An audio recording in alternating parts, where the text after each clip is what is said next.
and welcome back to Lowcountry All-Stars. As always, I'm your host, Chloe G, with Matt Golden.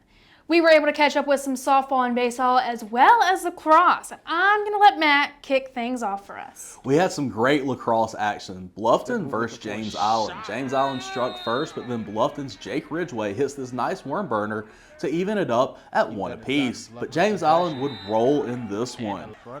However, it was a good day for Ridgway, who had 4 goals and an assist on the day. The Bobcats fall 17-8 to James Island. And on the baseball side, Hilton Head made the trip to Colleton County, but unfortunately, they lost by 1 run. Heading into the last inning, they held the lead 5-4, but they let up 3 runs in the bottom of the 7th. Xavier Oxner picked up the game-winning hit for Colleton County. He was able to score Jamar Manigo. The team reaction was unforgettable, water flying everywhere. Just a true team effort in this unforgettable matchup.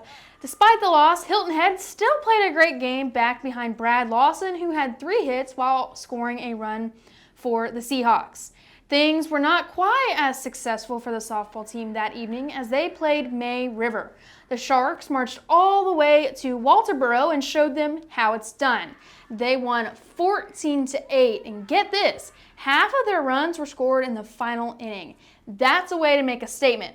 Some highlights from this matchup: Caden Swafford had 4 hits, 2 of which were triples paired with 4 RBIs. The team as a whole showed off their powerful bats as they recorded 20 total hits. That's a lot of hits for one game. That's a crazy amount of hits. That is a lot. If you're showing this kind of offensive power, you're going to be hard to be stopped. It's going to be a great year for them. We also had another softball rivalry matchup as Battery Creek made the trip to Beaufort. The Eagles ultimately won the matchup 5-1. They kicked things off in the bottom of the first with 2 runs. They continued the slow but steady pace and led behind Adalyn Johnson, who scored 3 of those runs. She also had 3 hits and 2 RBIs, and she was involved with every run in the game in some shape or form. So congrats to the Eagles for the 5-game win streak. We're going to take a look around at some other softball scores. May River crushed Bluffton 18-0, and Hilton Head fell to James Island 15-3, and John Paul II stomped out Patrick Henry Academy 18-4. Good job to all those teams. Before we keep going on with our look around the county, we would like to go ahead and announce our Player of the Week, and none other than Caden Swafford for her outstanding performance against Colleton County. So a congratulations goes out to Caden. Congratulations to her, great performance.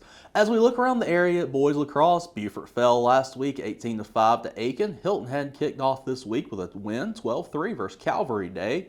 May River dropped a 15-6 game against Richmond Hill, and Hilton Head Christian Academy fell 25-3 to Hammond. 25-3. Wow.